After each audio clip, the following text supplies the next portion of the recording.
Closer to home now, the trucker blockade of key shipping routes between Canada and the U.S. has intensified. 3 major crossings are shut down due to anti-COVID vaccine protests from the truckers and their supporters. The crossings connect Montana to Alberta, North Dakota to Manitoba, and Michigan to Ontario. Not only are these demonstrations costing time, they also come with a hefty price tag. An estimate says Michigan workers lost $51 million just this week because of the protests. CBS News correspondent Kris Van Cleave reports from the Detroit side of this border battle. This morning marks the 5th day of the nation's most lucrative trade route remaining closed as Canadian protesters blockade the Ambassador Bridge.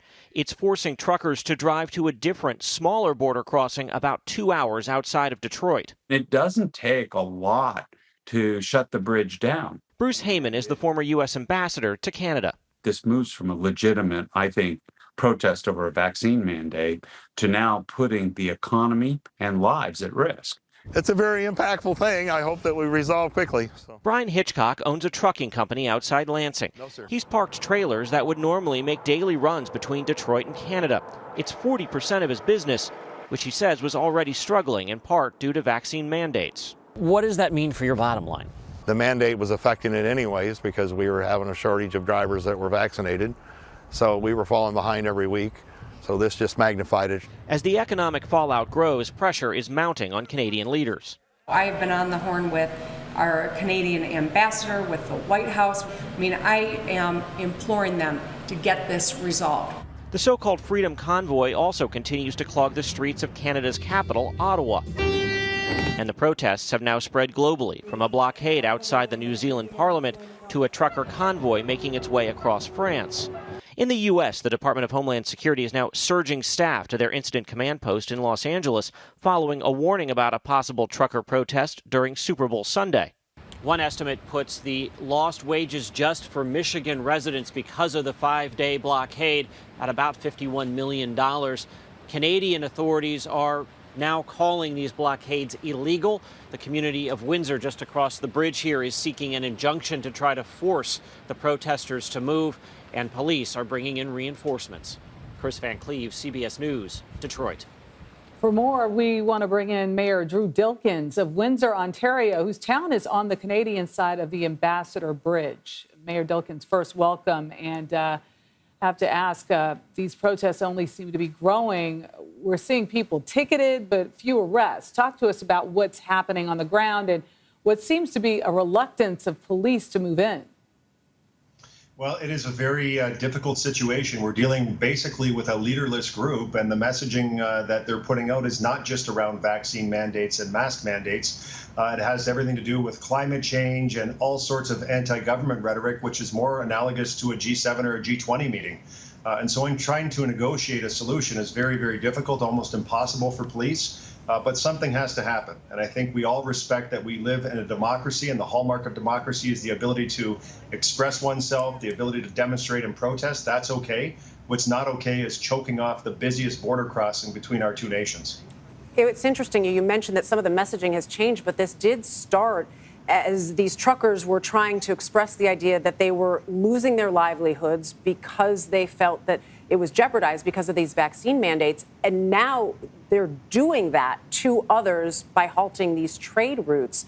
Have you seen any realization on their part or any conversation about how this has shifted? Yeah, it's not lost on many, to your point, that this group purported to oppose restrictions and lockdowns, and so to protest, they're holding their own lockdown. But in so doing, they are hurting hundreds of thousands of families on both sides of our border. This border crossing at Windsor, Detroit, it handles a full third of international trade between our two nations. Almost $400 million a day crosses at that bridge. And so there are a lot of families who rely on the parts to be able to cross, to work at auto plants, food to be able to cross, to fill stores, shelves at grocery stores and Costco and the like. And this just can't be allowed to continue. So if the protesters aren't willing to leave, we will have to help them move on. Yeah, some folks even commute across the bridge. Yeah, know that bridge well. Think about that. How do you move forward? You're at this impasse. How do you see an out to this, or an end to this, I should say? Yeah, as we speak this very second, court is in session. They are hearing the request for the injunction.